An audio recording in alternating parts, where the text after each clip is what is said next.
What's going on, everybody? It's Bud. Hope I found you doing well today, and welcome back to some Monster Hunter Wilds. We're going to do the Longsword Arch-Tempered Arkveld fight guide today. I have tried him twice, and I have triple carded. I don't know what is up with his AI today. He is being a dickhead. Anyways, let's run you through the builds. So, the first run, I was using this build, which is 2 levels of Laggy, 2 levels Guardian Rathalos for the Scorcher bonus, piece of Ebony Garen for the standard Earplugs and Divine Blessing, crafted Wex 2 Charm. Why'd my webcam just flicker? I have the Rompapolo Longsword. I crafted this back when layered weapons first came out, because the Ardean Longsword looked terrible and this one looked pretty cool. That's why I have this one. I ended up triple carding the run that I used this one on, just because he was spamming the Guardian Beyblade and I couldn't heal. This is this build. It's plenty comfortable. This is a perfectly fine build. I just want to use something else as well. I remembered that the Ceregios weapons have that blade scale honing skill. You know, your goal with longsword is to be foresighting a lot of the time, right? So, especially when you have red gauge. So this is kinda sorta razor sharp. It's not quite as good as razor sharp, but it's extra hits of sharpness, you know. The only downside of this is it doesn't have power prolonger built in, so I guess you could put a mastery jewel here instead of an enhancer handicraft, but longsword really wants power prolonger, right? So, I mean, you do you. Longsword really wants sharpness management, power prolonger, crit. You can't fit those into a monster tree longsword.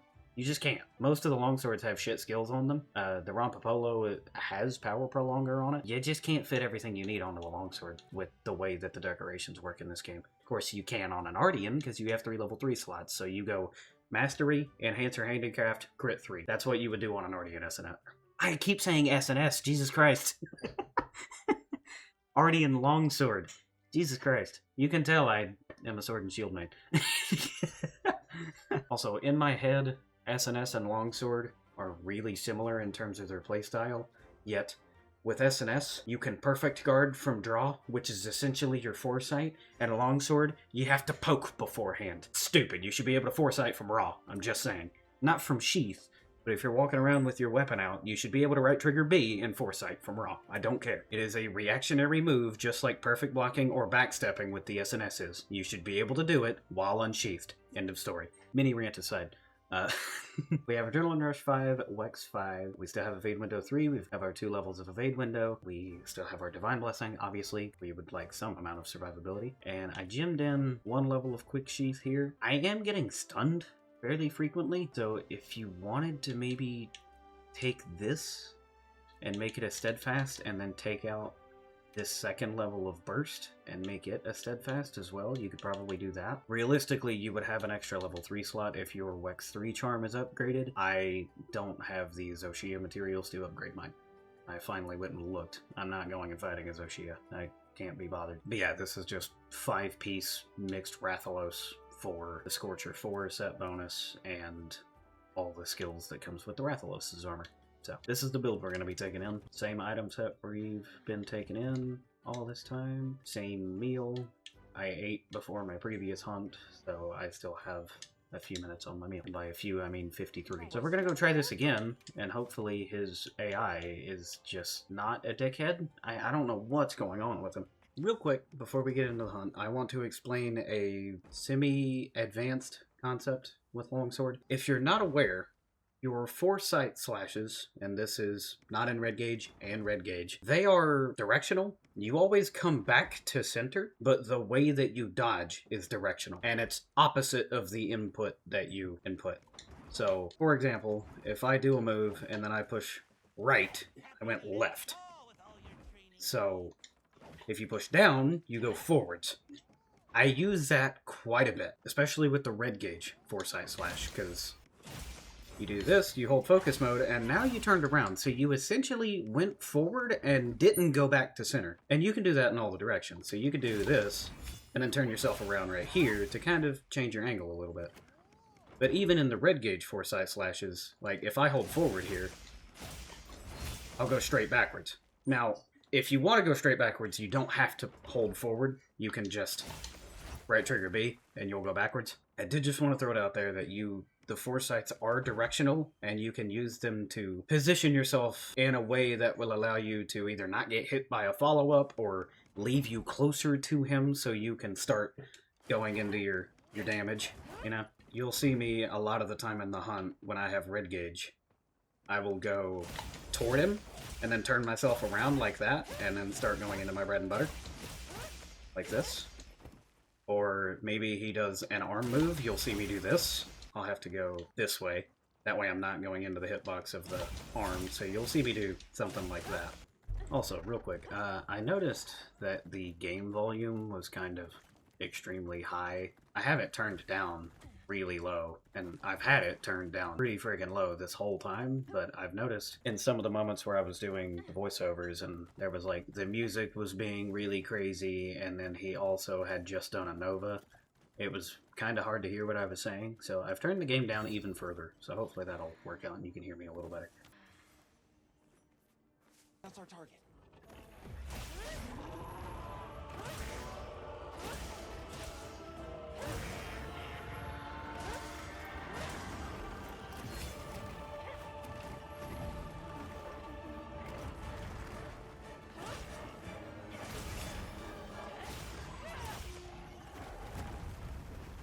Alright, so this is the first example of why I wanted to explain the directional foresight slashes. I did down here. That way I went toward him.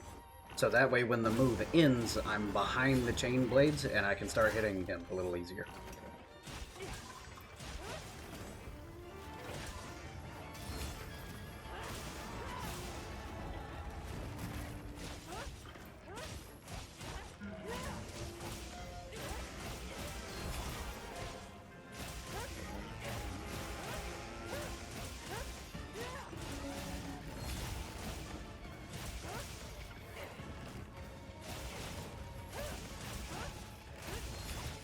Here it is again on this arm swing. I hit down, so I go toward him.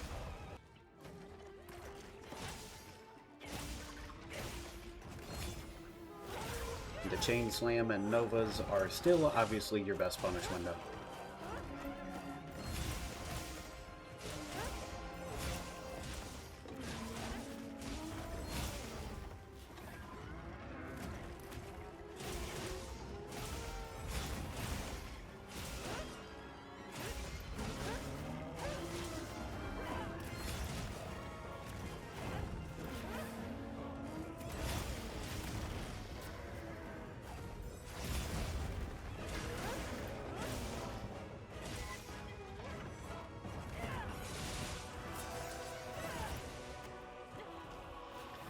There's not a whole lot of waiting around with Longsword, kind of like there wasn't for Sword and Shield. Your entire game plan is to stay on him and continuously foresight in red gauge to keep your red gauge.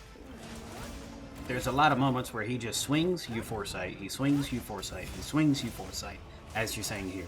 Now, because of that, you kind of get the game plan already. I've already had to leave a few minutes of this hunt just in, because you're staying on him the whole time. So I'm just going to cut to when he gets access to his Guardian moves, and we'll go over how I deal with those. Leave this to me. Heals him. Here's the first time he did the 3-hit combo. I wouldn't try to foresight the first hit, but I would just roll 1, roll 2, and then try to foresight the 3rd hit. I got lucky and the second one didn't hit me here. But by no means would I recommend trying to foresight 1, dodge 2, and then foresight 3. Don't do that.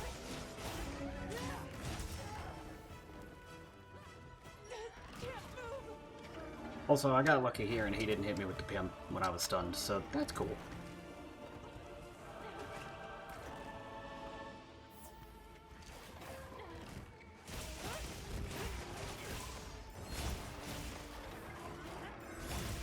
Here's me doing a down foresight to get closer to him again.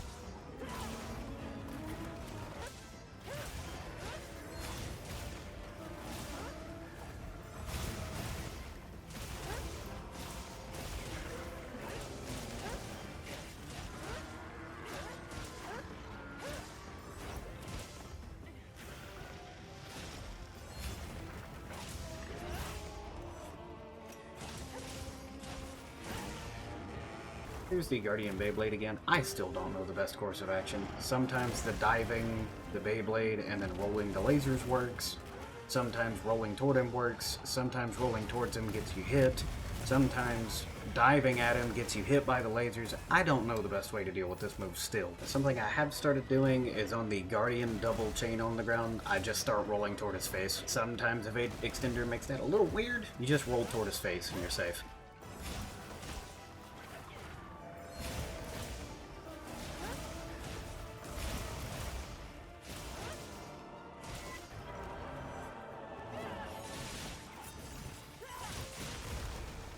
And on the Guardian Nova, you either run straight toward him or straight away from him. Don't run sideways because the Nova will catch you out.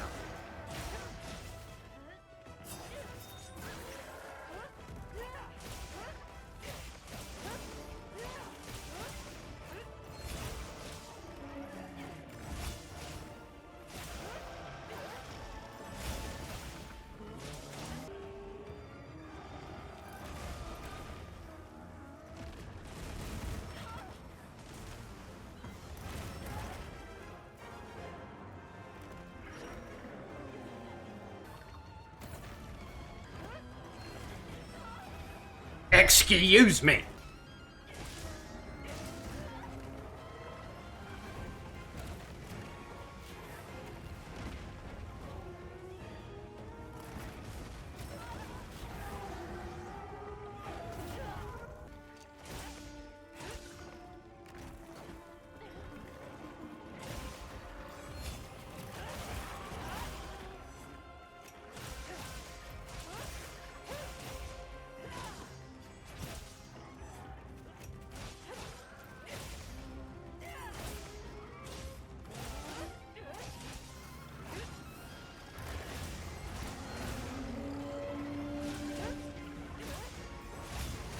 See, here's me trying my dive early strat. It worked this time, but there's no consistency to this move. I'm still working on it.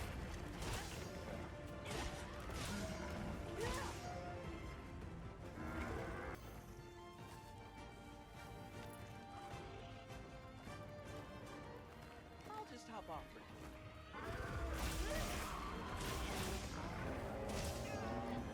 After just watching this clip back, A, why am I doing a helm splitter right there? B, how did I not die for it? Bigger walk for you.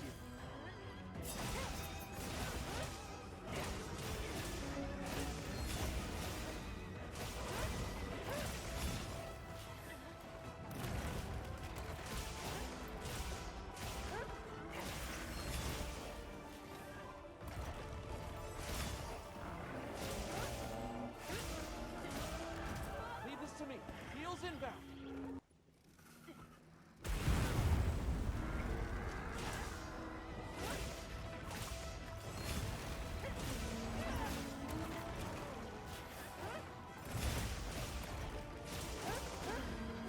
Like I said earlier, you kinda understand the game plan. You just want to spam the hell out of your red gauge foresight slashes. Just don't get too overly aggressive with it and you'll be fine. But I'm gonna leave in this last little bit of the hunt right here just so you can see the general gameplay.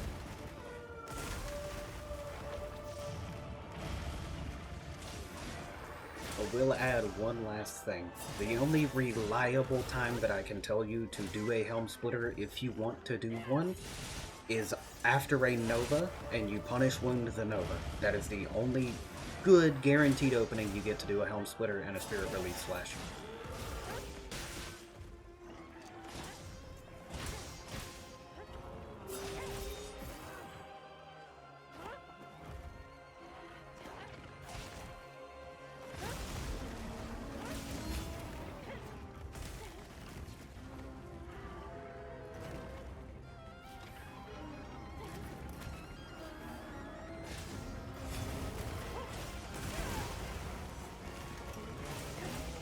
It's on its left way. Just a little more.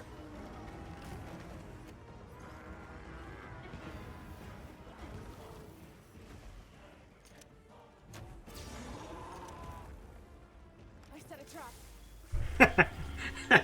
You're not going anywhere. Alrighty. My partner. Cool. 27 minutes as well. That was, pretty much the same amount, or the same time as my sword and shield run, so that's good. Hey, look, there you go. There's a freaking longsword charm. Only one feint as well in this run. I've died to him a total of 6 times now.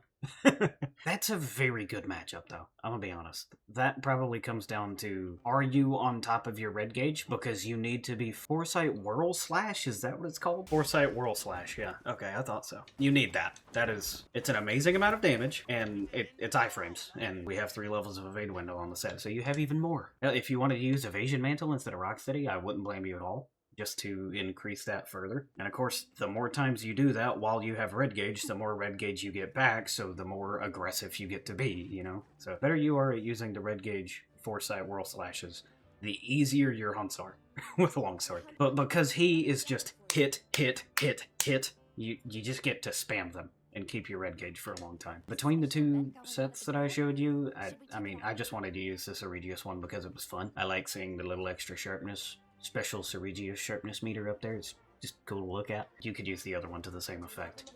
Oh, that was the longsword fight guide. Much more comfortable there. Like I said, it plays a lot like SNS. It's just with SNS, you're perfect guarding. With longsword, you're foresight slashing. I have always been more interested in sword and shield because even back in Iceborne, the I/slash spamming and foresight spamming was the way to play with longsword. Backstep spamming into perfect rush was what SNS could do. And you could backstep from sprinting. Like, you could do it from sheath. So I've just always preferred sword and shield to longsword in that matter. In my mind, they fit the same role, and sword and shield just does it better. And you can get KOs with sword and shield. Can't do that with a longsword. I'm not trying to say SNS is better than longsword, but my preference is sword and shield. Hopefully that helped if you're struggling to fight him with a longsword. It's really just get to red gauge as quick as you can and then spam Foresight Whirl Slashes every time he swings at you. That's pretty much what the fight is. And don't do your helm splitter unless you have a hard knockdown. Don't do that. Thanks for hanging out. I'll see you in the next one.